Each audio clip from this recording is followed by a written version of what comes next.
Delivery అయిపోయినట్టు అదొకటి వచ్చింది. రెండోది మీకు మేము ఏ అప్పు లేవు అని చెప్పి ఇంకో మెసేజ్ కూడా వచ్చింది. అంటే ఇవ్వకుండానో మాకు ఎలాగా రెండు మెసేజ్లు వస్తాయి చెప్పండి. అసలు పెద్ద దొంగలు ఎవరంటే గ్యాస్ బాయ్లో పెద్ద దొంగలండి. చూపించుకుందండి అయిపోయినట్టుగా మెసేజ్ వచ్చింది. మెసేజ్ రాలేదండి, చూపిస్తుంది చల్లన.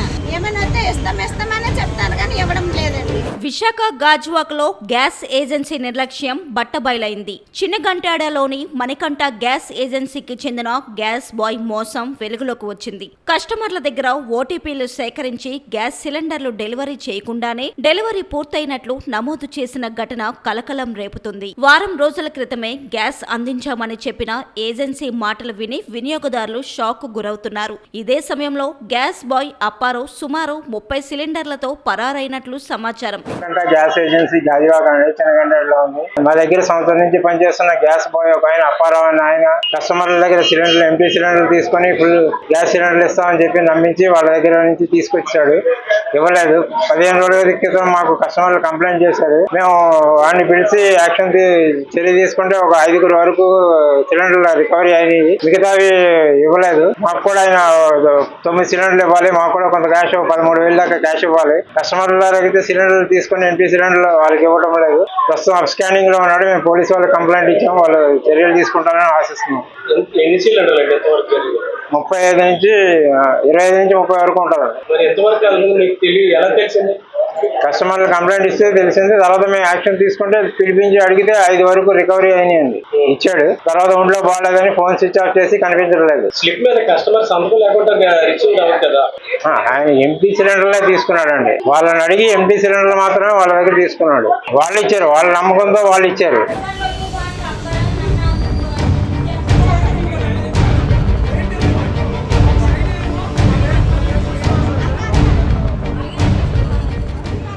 ఈ వ్యవహారంపై గ్యాస్ ఏజెన్సీ యాజమాన్యం గాజువాక పోలీసులను ఆశ్రయించగా బాధితులు మాత్రం తమకు న్యాయం చేయాలని డిమాండ్ చేస్తున్నారు. ప్రజలకు అవసరమైన గ్యాస్ సరఫరాలో ఇలాంటి అక్రమాలు బయటపడడం ఆందోళన కలిగిస్తుంది. ఇప్పుడు గ్యాస్ సబ్సిడీ డైవర్షన్ అనే దాని మీద ఒక కంప్లైంట్ మార్నింగ్ రిసీవ్ చేసుకోవడం జరిగింది. అది ఇక్కడ మణికంఠ ఇండియన్ గ్యాస్ సప్లయర్స్ వారి పరిధిలో ఉన్న కన్జ్యూమర్స్ ఇష్యూ. అది ఒక delivery boy named as Apparao ఈ గ్యాస్ సిలిండర్స్ కి సంబంధించి ఓటీపీ కన్జ్యూమర్ దగ్గర తీసుకొని ఈ filled cylinder and empty cylinders రెండిట్లో కూడా అతను ఎక్కడికో ఎస్కేప్ అవ్వడం జరిగిందని కంప్లైంట్ ఇచ్చారు. అది మనకు కూడా ఈ రోజు మార్నింగే తెలిసింది. సో ఆ విషయాన్ని అంటే మనం కంప్లైంట్ రిసీవ్ చేసేసుకుని పోలీస్ వారికి కంప్లైంట్ చేసి తర్వాత డీటెయిల్డ్ ఎంక్వైరీ చేసేసి ఎవరికైతే ప్రాబ్లం వచ్చిందో వాళ్ళందరం కూడా మనం సిస్టమ్ లో ఎంక్వైరీ చేసేసి ఆల్టర్నేటివ్ సిలిండర్ కూడా మనం ఏర్పాటు చేయడం జరిగింది ఆల్రెడీ. ఈ ఐఓసిఎల్ సేల్స్ మేనేజర్ తర్వాత ఇక్కడ ఉన్న లోకల్ సప్లయర్స్ వాళ్ళతో మాట్లాడి వాళ్ళకి ఆల్టర్నేటివ్ సిలిండర్ అనేది అరేంజ్ చేయడం జరిగింది. దీని మీద ఎంక్వైరీ కూడా జరుగుతుంది. పోలీస్ వారు కూడా ఆ వ్యక్తిని ట్రేస్ అవుట్ చేసే పనిలో ఉన్నారు. సో ఎక్కడైనా సరే ఇలాంటి ప్రాబ్లమ్స్ ఏమైనా ఉంటే మాత్రం మా దృష్టికి తీసుకురండి. దాన్ని ఇమీడియట్ గా మేము రిజాల్వ్ చేస్తాము. అలానే మళ్ళీ ఇక్కడ గ్యాస్ సప్లై ఇష్యూస్ ఉన్నాయి, ఇంకా షార్టేజ్ ఉంది అని ఆ ప్రజల్లో ఏదైతే న్యూస్ వస్తున్నాయో భయాందోళన గురి చేస్తున్నా అవన్నీ నమ్మదు దయచేసి. We have enough supply. మనకు సప్లై ఉంది. ఏ విషయం కూడా మనం కంగారు పడాల్సిన అవసరం లేదు.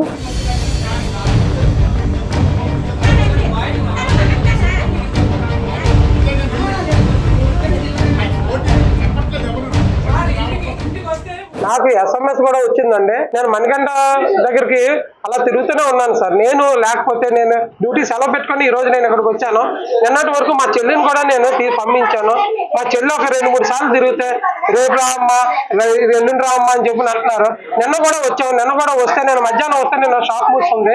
నాకైతే SMS 6/3/2026 డెలివరీ అయిపోయినట్టు అదొకటి వచ్చింది. రెండోది మీకు మేము ఏ అప్పు లేవు అని చెప్పి ఇంకో మెసేజ్ కూడా వచ్చింది. అంటే ఇవ్వకుండానో మాకు ఎలాగా రెండు మెసేజ్లు వస్తాయి చెప్పండి. అంటే ఇచ్చినట్టయితే ఎవరికి ఇచ్చారు ఆ సిలిండర్ అది మాకు తెలియాలి. ఎందుకంటే ఇక్కడ వీళ్ళు అసలు పెద్ద దొంగలు ఎవరంటే గ్యాస్ బాయ్లో పెద్ద దొంగలండి. వాళ్ళే వీళ్ళు ఇక్కడ నుంచి సిలిండర్ తీసుకెళ్లిపోయి బయట వాళ్ళకి ఇస్తున్నారండి. లేకపోతే బయట వాళ్ళు అంత పబ్లిక్ గా ఈ రోజు కూడా 2,000 ఇస్తే మేము గ్యాస్ సిలిండర్లు ఇస్తాము, 5,000 ఇస్తే గ్యాస్ సిలిండర్ ఇస్తాము, 7,000 ఇస్తే గ్యాస్ సిలిండర్ ఇస్తాము అని చెప్పి ఎలా చెప్తున్నారండి. వీళ్ళకి వస్తున్నది నెంబర్లతో సహా వారానికి అసలు వీళ్ళకి ఇక్కడ ఏమైనా ఇన్స్పెక్షన్ జరుగుతుందా అదేం లేదు. కానీ కస్టమర్లు వస్తే ఏమనంటే ఏమన్నా వస్తాయండి యుద్ధం అవుతుంది కదండి అని చెప్పి అంటున్నారు. ఏంటి యుద్ధం అండి? ఒక సైడ్ ఏమో మోదీ గారు వీళ్ళందరూ కూడా ఏంటంటారు, మీకు గ్యాస్ కి ఎటువంటి ప్రాబ్లం లేదు అని చెప్పి అంటున్నారు. మరి అలా ప్రాబ్లం లేదు అన్నప్పుడు అక్కడ ప్రాబ్లం లేదంటున్నారు, ఎక్కడ ప్రాబ్లము లేదంటున్నారు. మరి ఎక్కడి నుంచి ప్రాబ్లం వచ్చింది?